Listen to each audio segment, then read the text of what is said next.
Hello guys, meron tayo ngayong kasama for today's vlog, Sir L. James. Ayan o. Kita niyo. Sir, magandang gabi ah. Magandang gabi. Pwede tayo mag-picture dito, sir. Okay lang sa'yo? Okay lang magtanong sa'yo ng about life? Okay lang. Sir, single or taken? Taken. Sino naman ang mapalad na nakatake na inyong heart? Liza Joy po. Ano pangalan, sir? Liza Joy. Liza Joy. Shout out kay Liza Joy. Pwede ka, sir, mag-smile? May student pa kayo?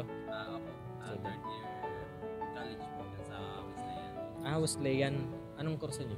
Computer science po. Wow, computer science. Maganda yan. Sa pag-aaral mo, sir, may inspirasyon ka? Meron po. Okay, sir, ako yung panganay. Tsaka wala na rin akong tatay. Wala na rin kami naasahan. Malilit na po yung mga kapatid ko. Siyempre, nanay ko rin mag-isang tatrabaho. Gusto ko rin makatapos kaagad para siyempre makatulong. Hirap din ang buhay ngayon. Hirap. Iba pa rin po talaga yung nakapagtapos. Mga eligibilities, mga regular sa trabaho. Mahirap palang buhay talaga. Lalo na pag walang naasang tatay. Tsaka naawa po sa nanay ko. Kumusta naman ang mother mo? Okay naman po. Okay naman. Nakaka-survive. Gano'n mo kamahal ang nanay mo, sir? Siyempre, siya yung pinakamamahal ko. Kung sakali, sir, magkaharap kayo ngayon, ano yung gusto mong message sa kanya o gusto mong sabihin?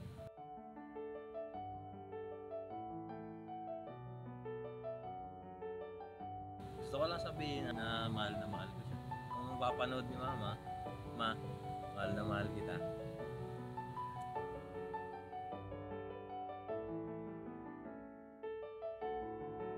Lagi ka lang pong mag-iingat dyan. Tiwala lang po sa Diyos. Sa ganyang mga katatayuan ng buhay natin, siyempre ikaw bilang sa ganyang edad mo, sir, paano mo ma-share sa mga viewers kung paano maging tunay na masaya? Kung ano yung masaya, gawin mo lang yung mga gusto mo. Gusto mo sa buhay, mga hobbies mo. Kasi doon po tayo nagiging masaya eh.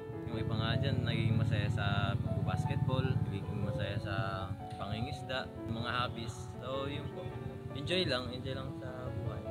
Sa mga kabataan na tulad mo, sir, ano yung pwede mo may bigyan ng inspirasyon sa kanila para magpatuloy sa hamon ng buhay? Ang masasabi ko lang po, isipin na lang po nila yung mga umaasa sa kanila.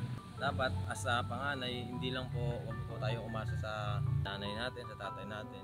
Kailangan din natin sabihin sa sarili natin na hindi abang buhay, andyan yung nanay at tatay ko. Kailangan ko din gumawa ng paraan para makasurvive ako. At asahan din po ako ng aasa sa akin mga kapatid ko. By the way, sir, salamat, sir, sa pag-share ng buhay.